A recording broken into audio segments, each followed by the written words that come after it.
Ladies and gentlemen, welcome back to the channel. My name is Zep and you are watching Zepcast, and today I want to talk about a couple of the glitches that you all may have been seeing going across the YouTube scene at the moment for Modern Warfare 2. So as you guys will know, as of just a couple of weeks ago, I started to really get into the whole kind of Call of Duty glitches scene because I really wanted to make videos on Call of Duty, and I decided that these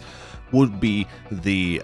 type of videos I'd like to incorporate into my content, along with doing more in future. So getting involved with the glitch community, and seeing all these new glitches coming out and trying to make videos on them, I wanted to go about it in a different way where I make them slightly more, I suppose, entertaining by not just being like, here, I'm a creator, here's your glitch, and then that's it. I like to kind of talk about the glitches a little more, why they may and may not work for you and stuff like that, and that's what this video is about. I'm going to talk you through a couple of glitches that are currently live, but these are glitches that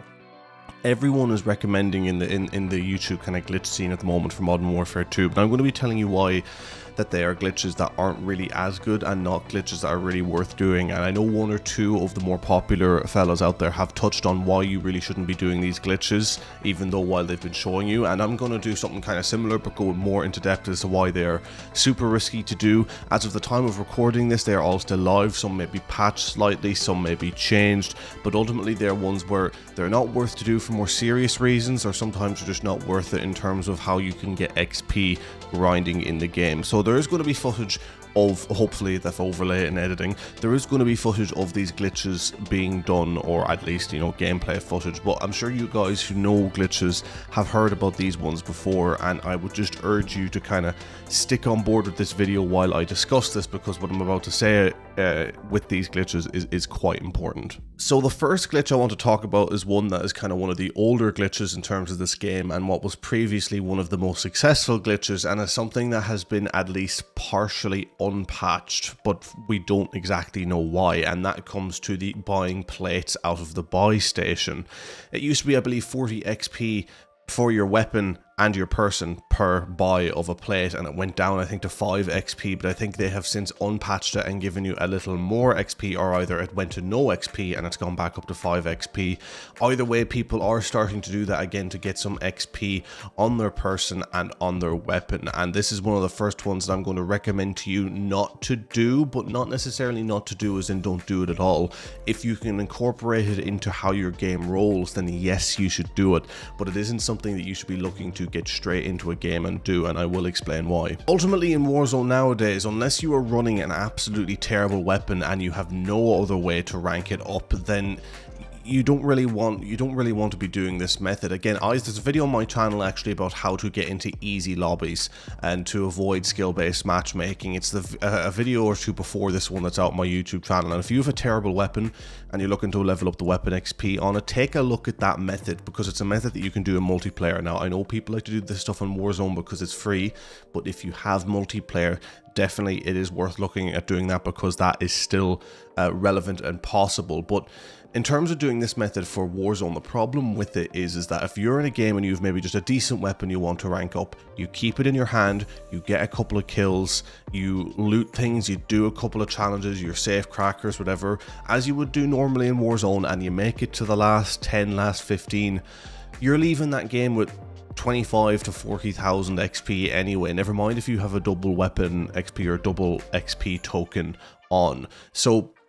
if you were to do this plate method, you could be spamming these plates and you may get an extra 10,000 XP from it max, but the amount of time and money you would spend doing that XP glitch, that would eventually probably leave you in a place where you're unable to get as far into the game and get kills with that weapon. You would get killed off, and it sort of cancels out. You end up with around the same XP anyway, or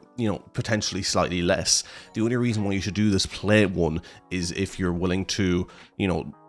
first of all, buy plates so it helps you later on in game, and then you can also just incorporate it into your styles. You have 20,000 cash, you don't want to spend it, go to the buy, spend 15,000 of it on plates, save yourself 4,000 for a UAV or something like that. I believe that would be the way to go about it for you guys, and that's just talking about the plate one, but there's two other ones I want to talk about quickly, but one of them is one that is currently really bad and actually would be really dangerous for you to do because it could get you banned. One that won't get you banned though is the stim glitch, and everyone kind of knows the stim glitch, or it's not really a glitch, it's more like an exploit where, you know, you pick up a bunch of stims in game, you wait for a couple of zones, you let the zones come in, and then you start spamming the stims, and they were giving you 800 to 1000 per pop. Now I'm not sure if that one has been patched yet because it has been about for a while, but even when that was at its peak, I ran it a couple of times to try and test it, because before I make any videos on these glitches, I do like to run these to test them and see whether or not they are actually worth it. And I take into account, well, may not be worth it on its own, but with double XP, yeah, it's worth it. But in this case, it's one of those ones where unless you find yourself in very specific circumstances, it may not be the best one for you. And for the same reasons I said about the plates, if you try hard in a game, you're probably going to come away with some good XP anyway. But again, if you can phase it into how your game is working, then it can work. I don't actually have the footage of what I'm about to explain to you, but I ran into I played a game myself once. I was trying to rank up the riot shield. So I had the riot shield on me. I had another decent gun. So I would down people with the decent gun, finish them off with the riot shield, picked up a bunch of stims just because I just decided to pick up stims and was like, oh yeah, this glitch exists, I'm going to incorporate it into how I play. I made it down into the final circle and I had loads of stims left, and I had started popping them near the edge. You know, every time I was after a gunfight, running to the edge, popping stims, I was getting like 1000 to 1500 XP per hit, along with my placement in the game and kills, and that led me to getting like 50, 60, maybe 70,000 XP. I got a lot in that game. So as I said, if you can incorporate that sort of into how your game is running, then it's worth doing. But going into a game just to pick up the stims, just to run to the edge of the zone to pop them, I don't think is worth it, especially if you're somewhat decent at Warzone and you know you'll be able to get yourself a couple of kills anyway. And the stims, I don't think, even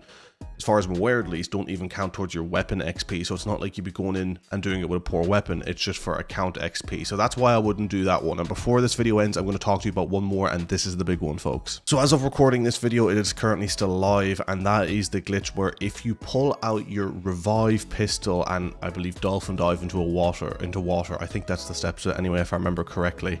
you can stay under the water indefinitely and you could potentially win games from it. Now, winning games from it and getting high placement of course helps your XP a lot. That's why people are recommending it as an XP glitch, but I would highly recommend you don't even risk trying this one, because it comes across as boosting, it comes across as cheating.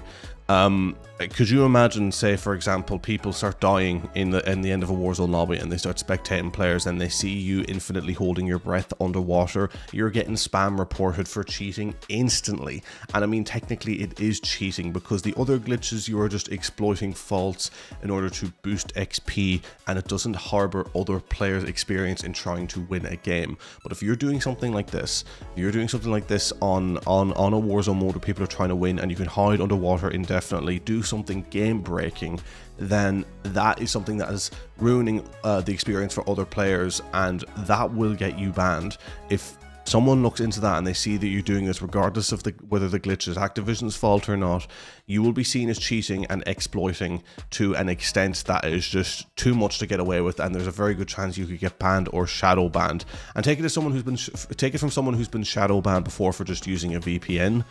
Shadow bans are not fun. You will get matched in with cheaters all the time, and you'll have no clue it's happened until you really see the lobbies you're getting into and how many cheaters there are in it. But with a glitch like this, you could potentially get full banned, so I would highly recommend you don't do that glitch. So folks, I am going to leave this video here, and I'm apologizing if it may not have been more informative in terms of talking to you about brand new glitches that are just out, but I wanted to make this video because so many people are making videos on these glitches, and a lot of them either aren't worth it, or with that last one are just incredibly dangerous for you to do for your account. And getting into doing these kind of glitch videos, I want to kind of have a level of honesty and awareness with the community that comes to watch these videos, where I'm not just shilling you something that, you know, is broken, gets patched instantly, or, you know, is potentially dangerous for you. I want to be able to talk about it. I want you guys to trust when I make these videos that I'm talking about, you know, important things in regards to glitches, and I'm not just kind of feeding you stuff that won't work. I could have made 3 videos on these glitches easily, telling you to do them, probably hit 5 to 10k views on each of them like a lot of the glitch videos do, but I didn't want to do that because it felt dishonest. It felt like if you had gone in and done this stuff, it wouldn't have been worth it. If you're a decent player and you go in and play a decent game of Warzone, you're going to come out with this XP anyway. The only thing you may still struggle with is the weapon XP when it comes to these, but the stim method still doesn't give you weapon XP as far as I'm aware, so even that is not entirely worth it. And it's just something worth keeping in mind, folks, because at the end of the day, it's your account, it's your fun, and the way they have it set up now, if you get banned, it's very hard to get back around that on another account. So don't risk it, play the game, enjoy it, and when more glitches come out that are safe to use, you know that we'll be here making videos on them. So if you want to see those, make sure to subscribe, make sure to leave a like in this one, and I hope to see you guys in the next one. But until then, take care. Peace.